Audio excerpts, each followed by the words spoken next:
Hello, welcome. It's been a while since I've seen you. I'm really happy you came back in. I have a lot to show you today, so buckle in and have a treat. These are nerd gummy clusters. They are super addicting.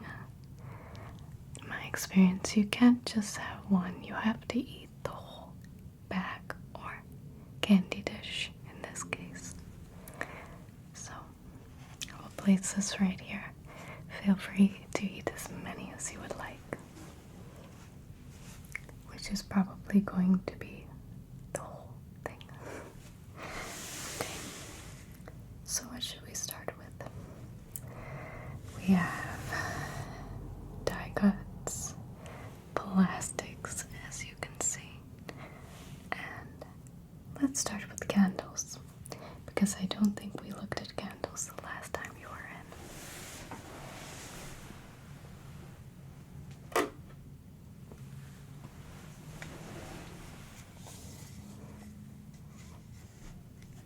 This is a witch candle made by the Girly Company.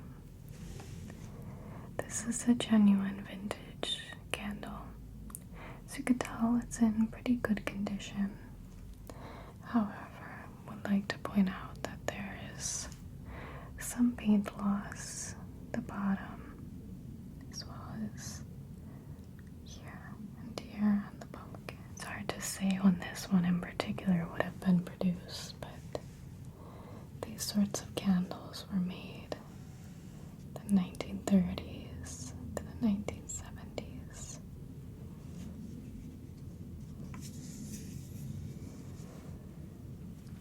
We can see on the bottom that this one retains the original packaging, the original label on the bottom.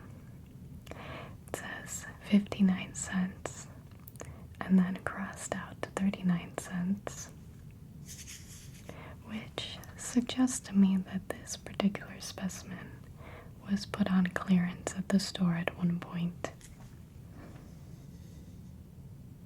And these were made in USA, likely in a Buffalo, New York factory.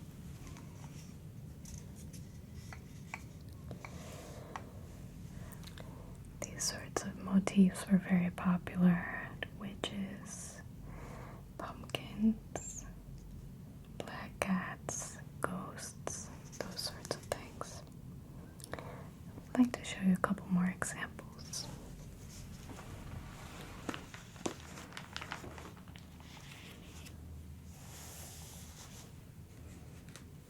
We could take a look at some of the other candles. That one I just showed you, it's about $35. And here we could see some more examples from the Girly Company. They were quite well known within the candle making business, especially for these sorts of novelty holiday candles. They were all made from paraffin wax, and they all ranged in size from about 2 inches to 10 inches. Here at the top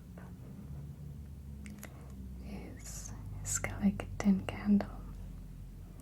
As you can see, colors were white and orange, and currently it goes for a price of about $25.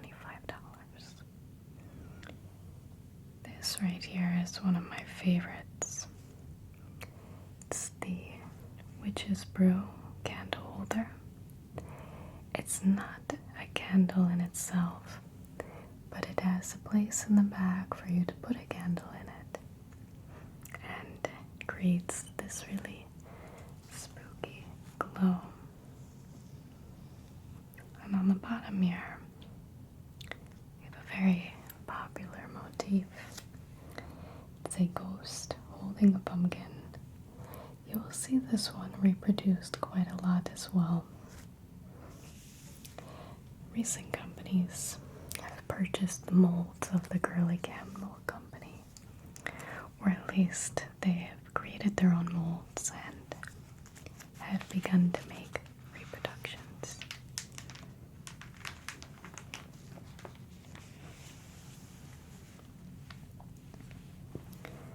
Here we can look at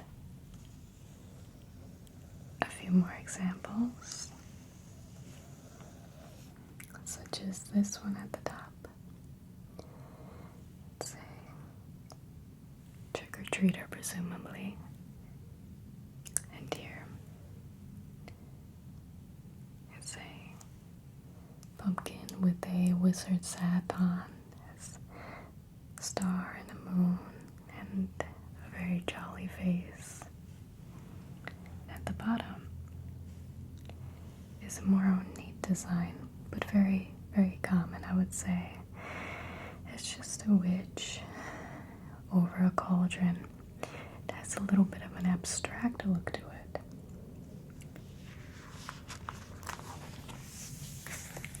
I would say all of these candles were definitely more intended to be decorations more than a light source. They all include a wick at the top, so you can burn them, but I definitely don't recommend it because you do lower the value of the item. But if you do decide to burn the candles, then please just be careful with it. Put the candle on a small saucer and never leave it unattended.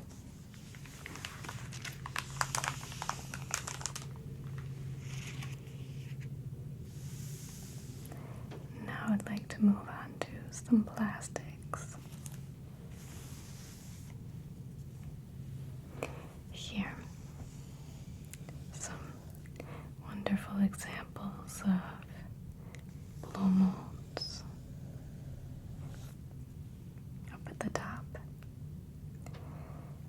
is a blow mold by the Empire Plastic Corporation. These were typically used as porch decorations. They had a light bulb inside that would glow really warm, beautiful light.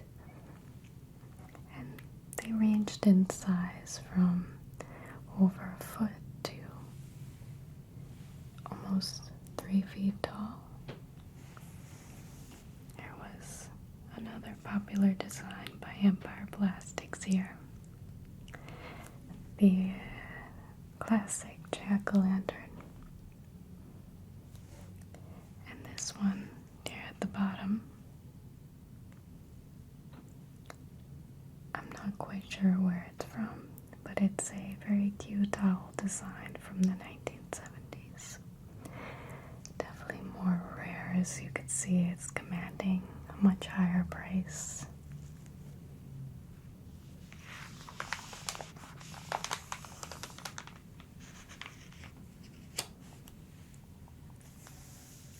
Here we have some more examples.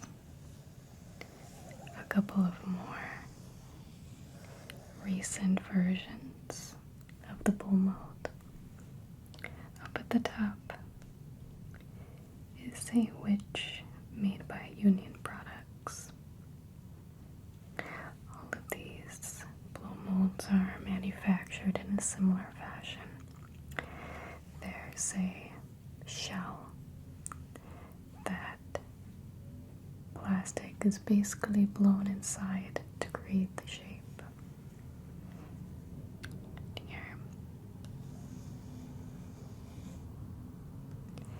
is a very cool classic blow mold, also from the 90s. Has this witch with the jack-o'-lantern. It commands quite a high price at $250. And the bottom here is a spooky ghost or perhaps even alien looking creature. All of these These are Union products from the 90s.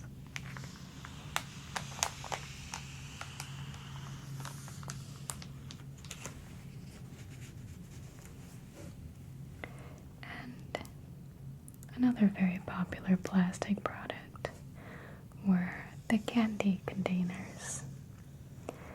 Trick-or-treaters, of course, need something to put their treats in, so many companies took the liberty to provide a very wide selection of fun and festive containers. Of course, this is just one last blow mold at the top here. It's a hanging owl, which lights up, also by Union products. And here are a couple candy containers. Empire Plastics was also making these, and these are both from the 90s. Also, the skull. Both made by Empire products. The big players in this products were Empire Plastics, Union products, as well as General Foam. In this page, we just have a selection of different examples. All sorts of unique faces. We have what looks to be Casper in this one, kind of like an alien here, and various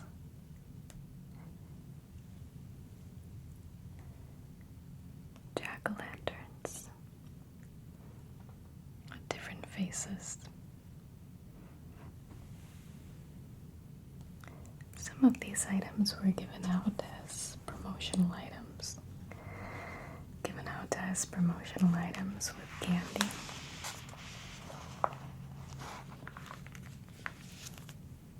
Actually,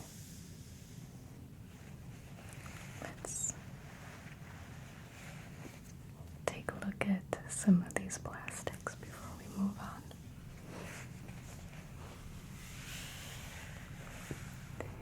I want to show you this wonderful example of a vintage blow mold.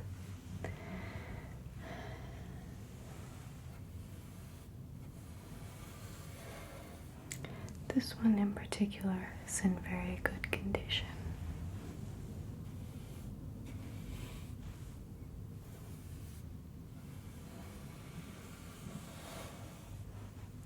We can see that because the paint is not faded considerably.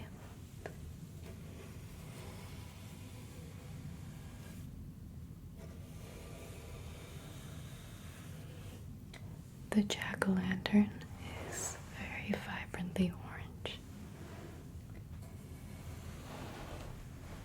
And the skull still has his eyes, nose, and mouth.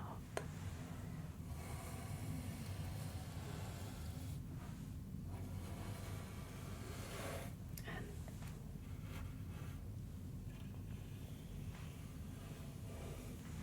the ghost as well, of course.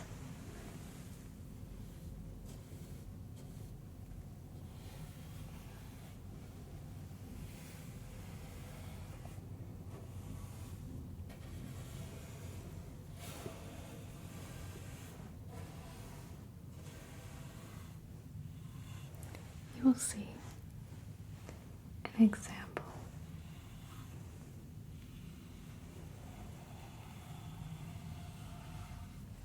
of a candy bucket.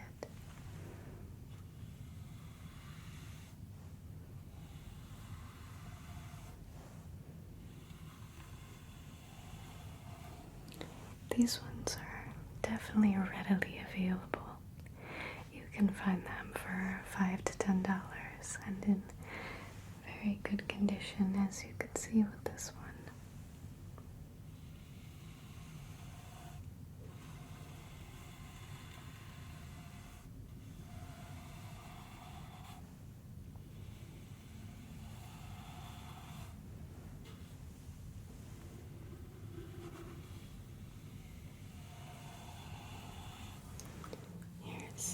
couple more examples.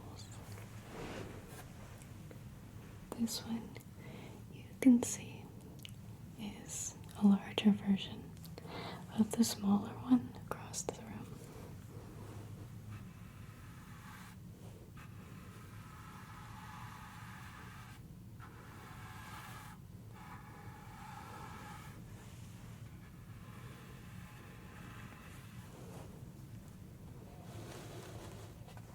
This one is a different design altogether. You can see it's a very happy ghost.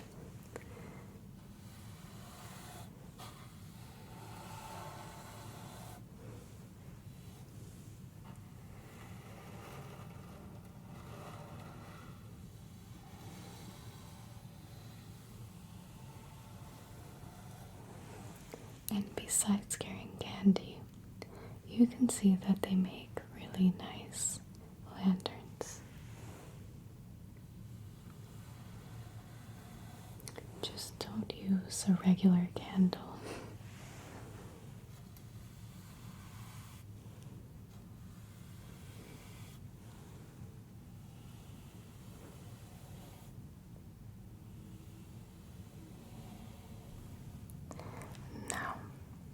Subject of plastics. I'm sure you remember something from the last time you came in. Let me show you.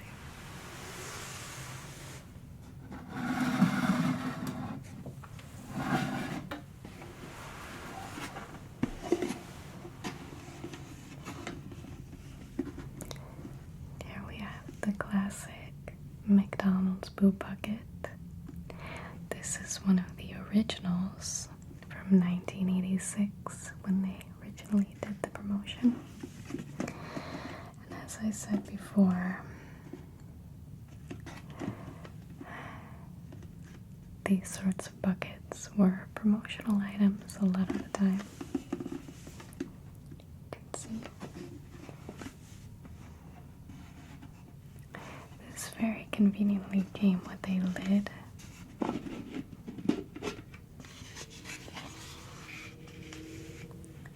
as well as a handle for easy carrying.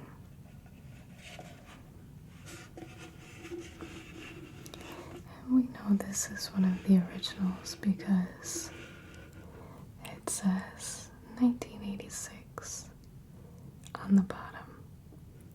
McDonald's has come out with new variations of their Boo Bucket. Recent years, they've done this promotion several times, so you can definitely build a collection of them.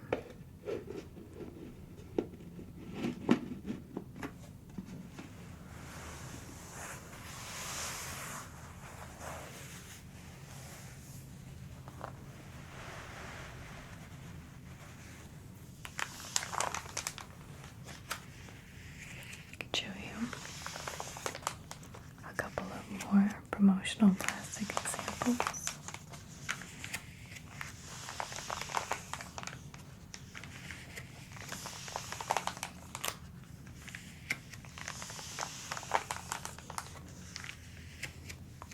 We already looked at these ones.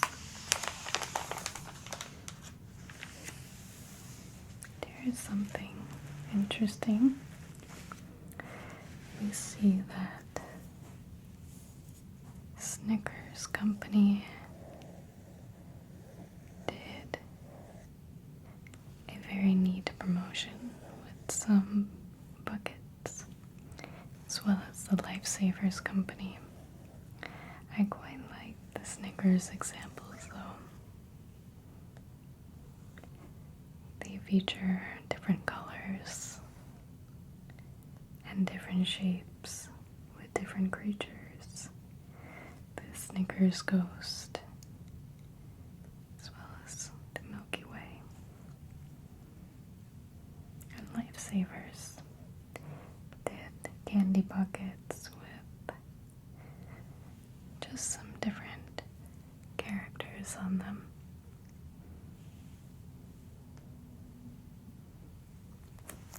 something kind of neat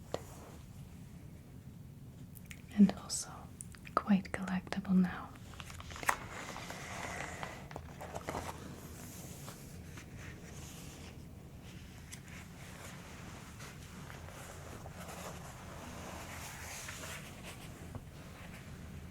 I really love to use the poo bucket as a lantern.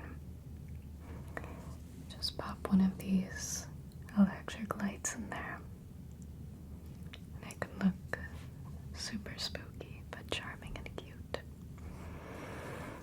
And speaking of different lanterns, let's take a look at these ones.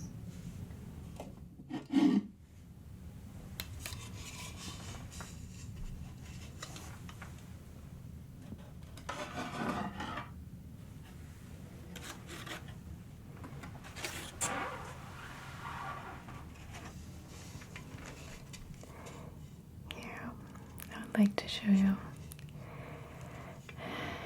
two different and fun lantern examples. Take a look at the effect that they have with the light inside as well. This one I'm holding right now is a reproduction of a very valuable cat paper mache lantern. You can see it's very accurate in how it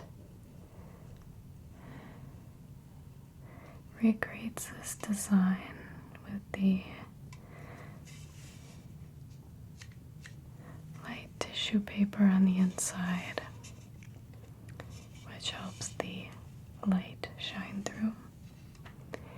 These candles are a little bit dim, so the effect isn't as strong, but in the dark it's quite something.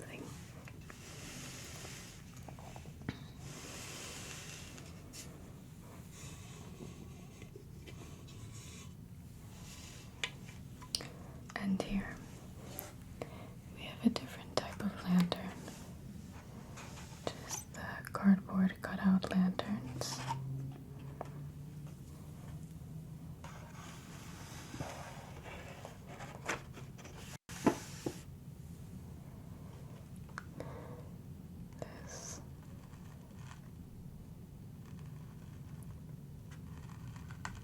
The same sort of effect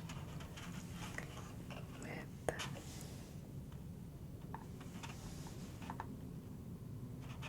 the tissue paper inserts.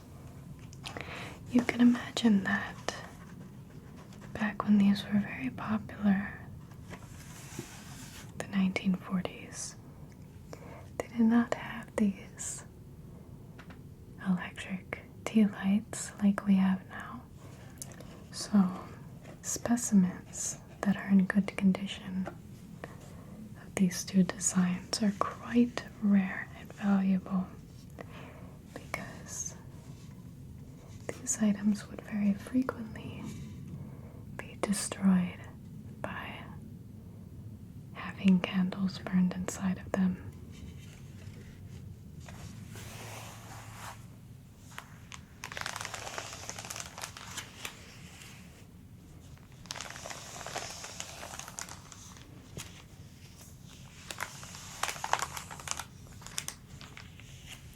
First, take a look at the cardboard lanterns.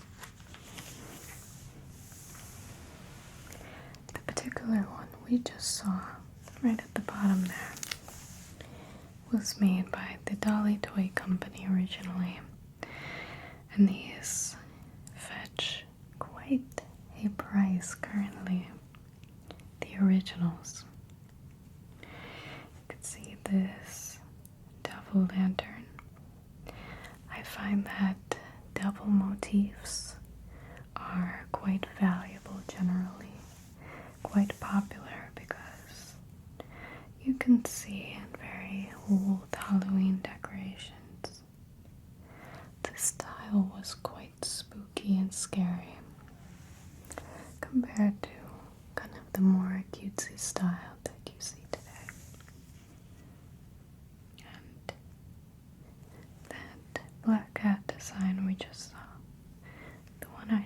was a reproduction, but the originals are quite valuable.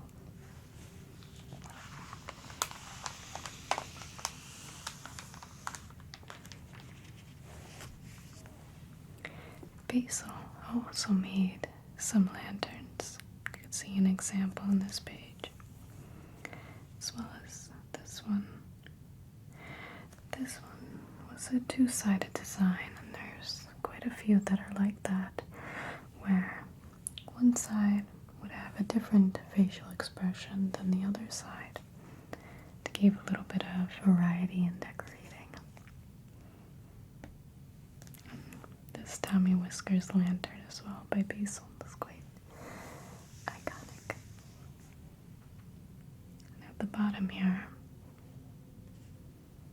this skull, which is at $500, quite a rare and valuable find.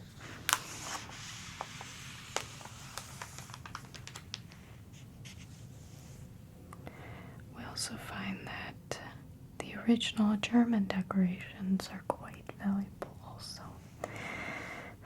The German decorations are typically older than the American-made ones, because many of the American companies took the German designs and brought them over to the United States in the early 1900s.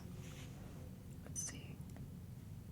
This German skull lantern. And this possibly German witch. And also the popular 12-sided paper lantern. You can definitely see why this one in particular is quite hard to find, because this design definitely would very barely survive having a candle burned inside of it.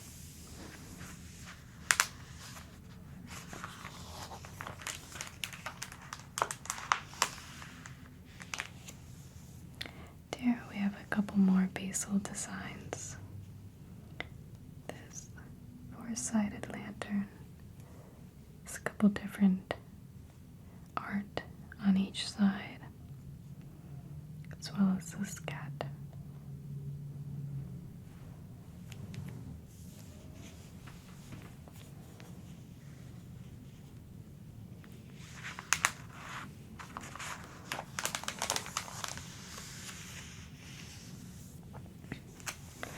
Now we're going to look at the paper mache options.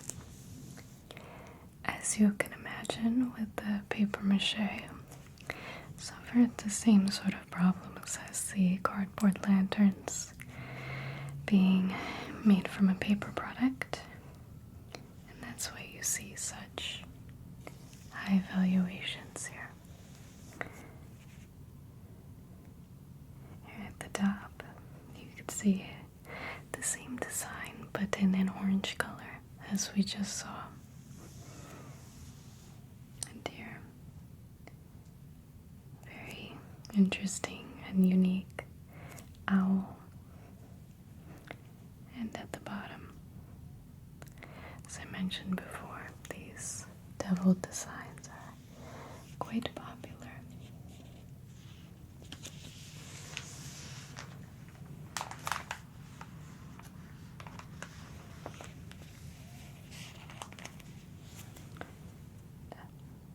The same sort of design. This is the exact one that the Reproduction is modeled off of. This one is quite unique. I always look at it and I didn't understand what it was at first, but it's a black cat on top of a fence. And the bottom, one of the more typical and more easy to find jack-o'-lantern designs.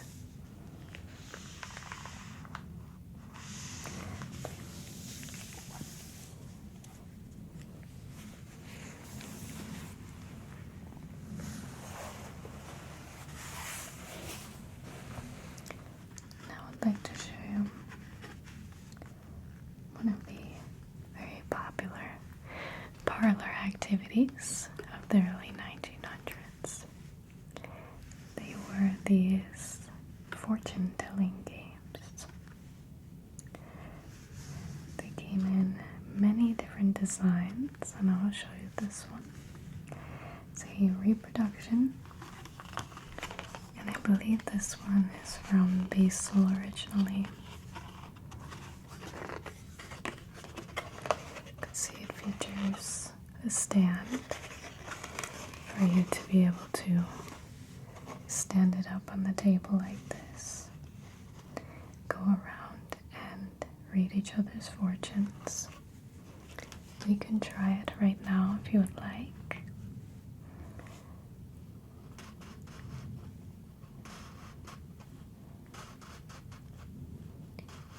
Go around until we feel like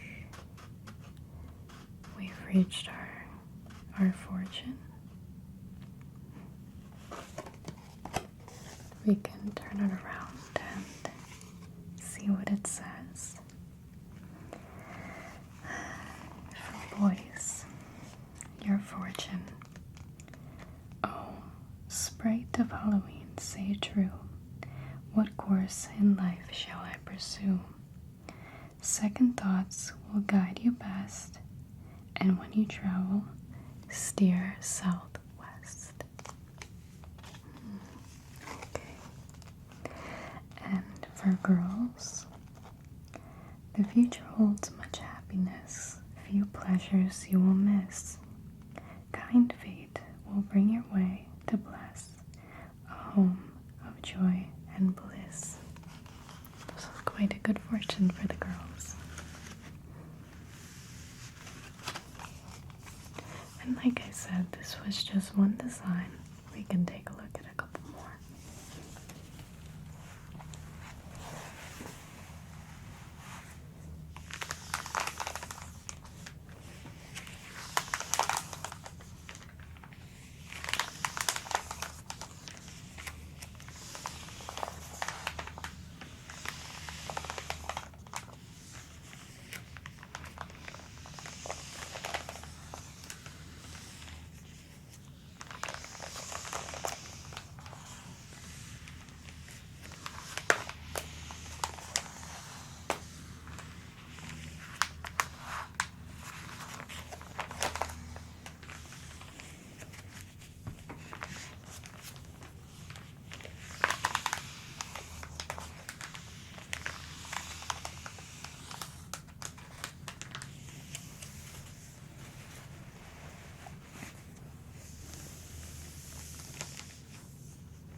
See different designs of the same basic game.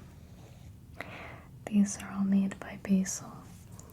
At the top we have the Spinorama Halloween Stunt and Fortune game. And at the bottom here we have the Jack-o'-lantern fortune telling game, similar to the witch one that we just saw. All of them featured playful predictions, marriage, death, life, and typically they all featured the spinning wheel mechanic.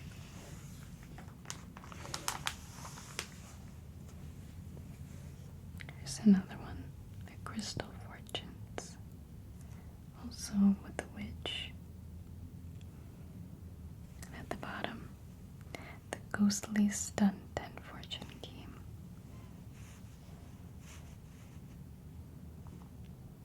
As you can see, they can be quite valuable since they were from the early 1900s. These sorts of games were popular then, and then seems to have fallen out of favor in the recent times.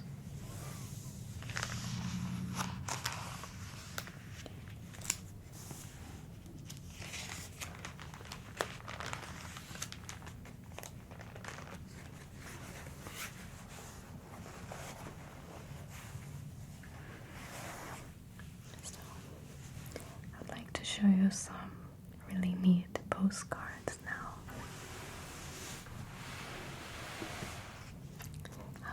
postcards kind of started to appear in the early 19th century, and they sort of grew out of the general holiday postcard boom following Christmas's popularity. And they feature so many different and interesting pieces of art. You can sometimes notice the same art in the same postcards or the same text because it appears that the same artist's work was used for multiple postcards. You could see a cat, top of a fence.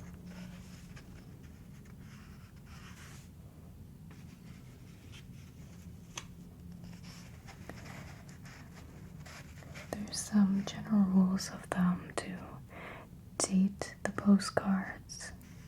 Typically, designs where Halloween is spelled with an apostrophe are considered older.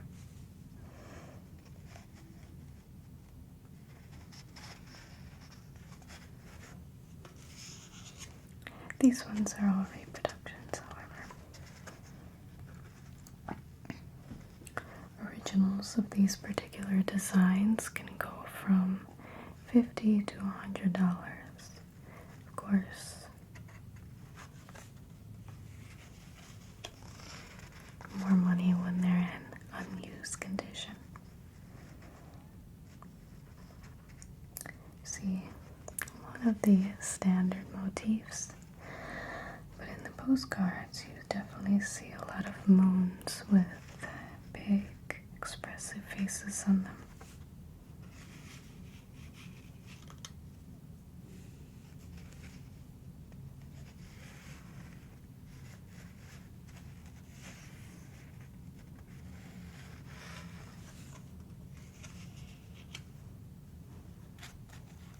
Lots of jack-o'-lanterns, witches, cats.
Show you one of the more classic Halloween decorations that now has quite a few reproductions in print, and this is one of those reproductions.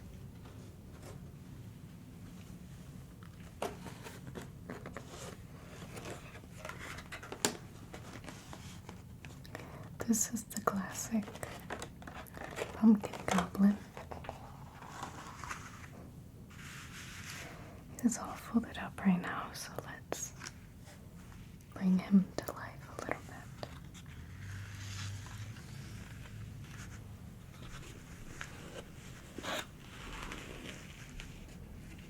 He's quite large.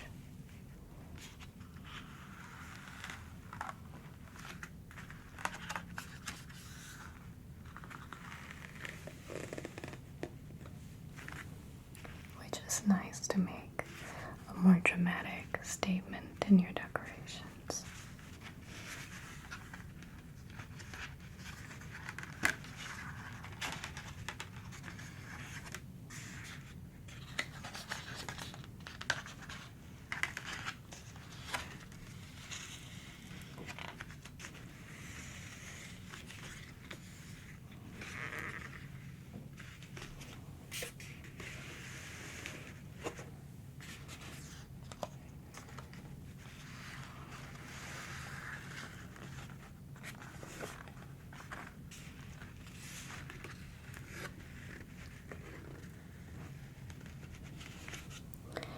reproductions definitely make these beautiful vintage pieces a lot more accessible. You can see how big he is.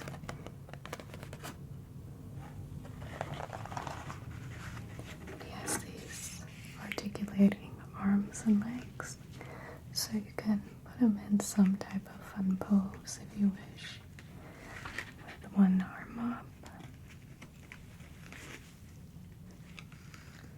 one arm down, something funny like he's doing a kick, or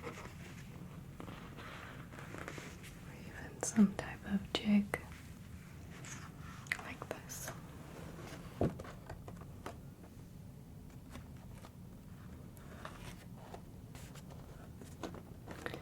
good way to display him is to attach a string and hang him up somewhere, maybe against a wall or against a window.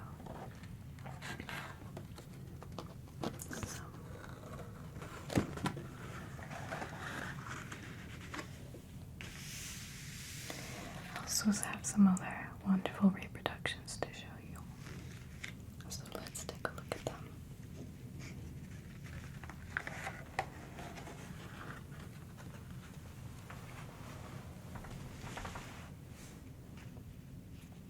Honeycomb die cuts were also quite popular. They typically featured a cardboard die cut figure, such as the Tango Cat and Tango Witch here. These are reproductions, by the way. As well as a tissue papered honeycomb part.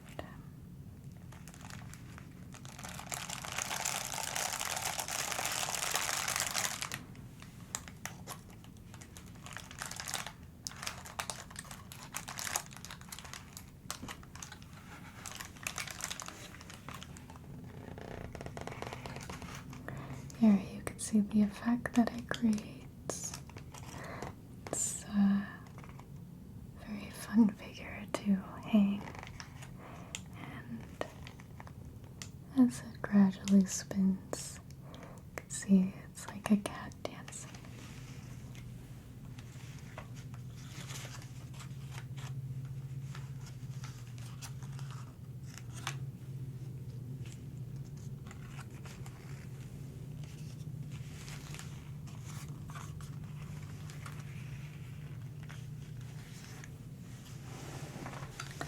Here's a different design,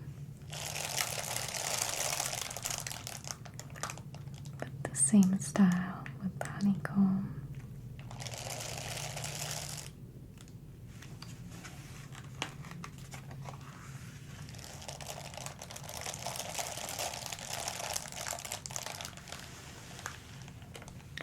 You can imagine with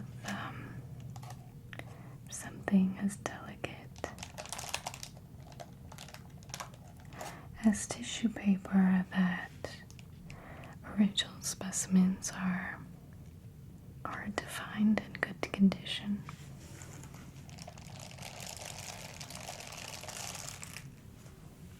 However,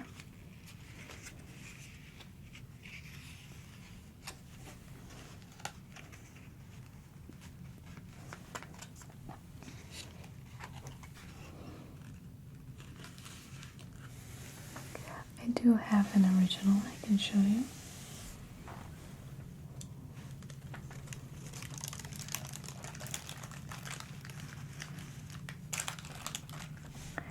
We can see from the back what it is.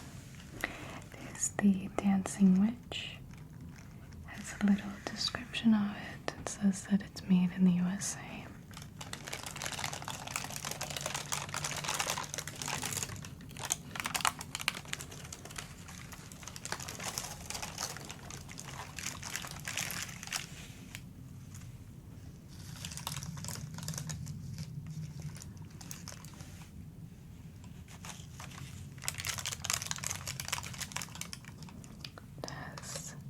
Honeycomb arms which hang down, as well as an orange honeycomb torso. so, and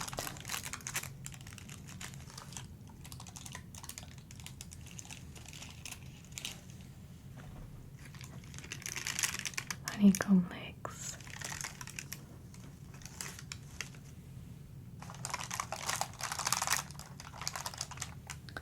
This design was supposed to make kind of a silly effect of a dancing witch.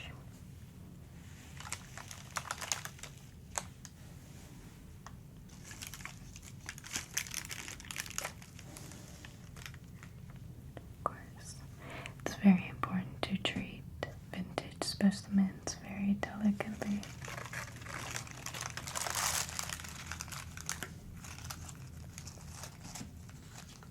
This one thankfully folds up very conveniently, as you can see.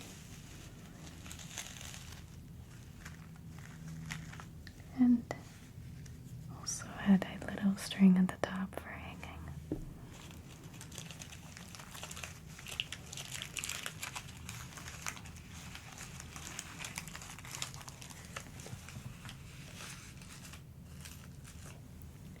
Thank you for once again coming and visiting me. It was very